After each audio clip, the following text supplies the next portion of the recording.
Next very important question is what are the power of courts to issue commissions, what is the purpose behind it. Commissions कब issue किए जाते हैं and what is the purpose behind it, उसके पीछे purpose क्या होता है। Now let me tell you what is commission first of all.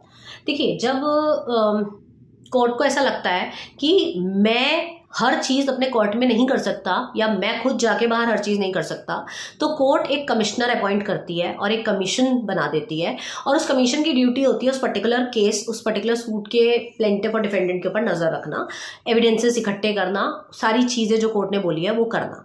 तो उसको हम कहते हैं कमीशन। तो power of court to issue commission में क्या है, पार्टीज हमेशा क्रॉस एग्जामिन की जाती है। ठीक है, ये बात हम सबको पता है कि parties are always cross examine, and court का एक ऑब्जेक्टिव क्या होता है कि जस्टिस दिलाना। ठीक है, अब कभी कभी क्या होता है, पार्टीज अनेबल होती हैं कोर्ट में अपीयर होने के on grounds of illness, sickness, infirmness, बहुत सारे ग्राउंड्स होते हैं कोर्ट के पास कि वो किसी भी तरीके से इनको मना कर सकते हैं कि हम नहीं आ पा रहे हैं कोर्ट में या समथिंग। तो उस केस में जो कोर्ट होती है उनके पास पावर है कमीशन अपॉइंट करने की।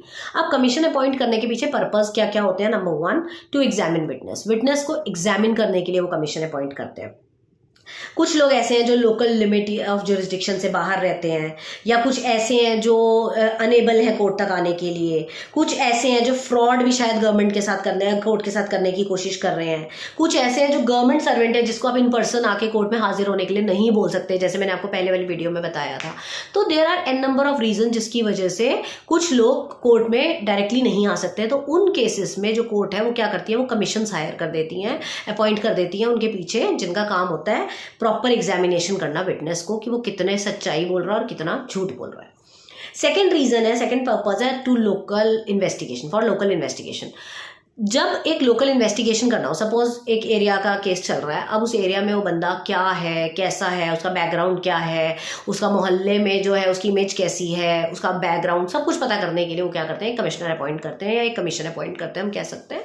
और वो क्या करते हैं, उसके लोकल एरिया में जाके इन्वेस्टिगेशन करते हैं, एविडेंसेस कलेक्ट करते हैं, कंक्लूजन्स निकालते हैं अलग अलग तरीके के, और उसके बारे में सारी जानकारी इकट्ठे करते हैं कि उसको कितने मैसने प्रॉफिट्स कमा रहा है, क्या कर रहा है, क्या नहीं।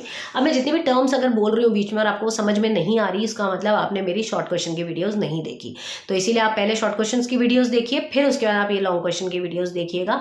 वैसे तो मेरी हर लॉन्ग क्वेश्चन की वीडियो भी 3-3.5 मिनट की है, आपको सारा लॉन्ग क्वेश्चन समझ में आ जाएगा। इसमें पॉइंट सिर्फ इतना है कि मैं आपको पॉइंटर्स समझा रही हूँ, आपको यही पॉइंट पूरा समरी बना बना के आपको पेपर में लिखनी है। और इसको और लंबा करने का तरीका ये है, ए एंड बी, बस ए एंड बी हमारी मदद कर सकते हैं। ए एंड बी को यूज़ कर करके एग्जाम्पल्स बनाइए, फेक एग्जाम्पल्स बनाइए। अगर आपको केस लॉ याद होते हैं तो बहुत ही अच्छी बात है, केस लॉज याद कीजिए, नहीं याद होते तो छोड़ दीजिए। ए और बी के एग्जाम्पल सेट करिए और आंसर को लंबा कीजिए। उसके बाद टू एग्जामिन अकाउंट्स, अकाउंट्स को एग्जामिन करने के लिए भी उनको कमीशन को अपॉइंट करना पड़ता है। जहां पर उनको ऐसा लगता है कि अकाउंट्स देखने ज़रूरी हैं तो उनके अकाउंट्स को देखने के लिए वो कमिश्नर को अपॉइंट करता है कोर्ट, जो उसके सारे खातों को एक्सेस करता है।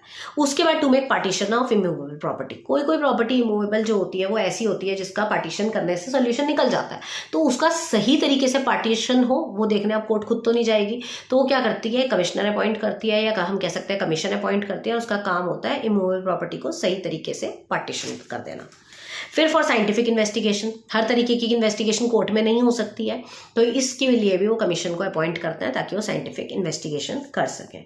फिर for performance of ministerial act, ministerial act होते हैं कुछ ऐसे एक्ट्स जो कोर्ट्स में करना पॉसिबल नहीं है, बहुत ही छोटे छोटे एक्ट, बहुत ही इंपॉर्टेंट एक्ट्स जो कि प्राइवेसी में हो सकते हैं, तो ऐसे एक्ट्स करने के लिए भी कमीशन को अपॉइंट करना पड़ता है। And last is commission for foreign tribunals, foreign tribunals के लिए भी ये कमीशन अपॉइंट किया जाता है जिनके लिए एविडेंस इकट्ठे करने बहुत ज़्यादा ज़रूरी हैं। तो basically these are the purpose for which the commission is appointed by the court and we have discussed this in detail.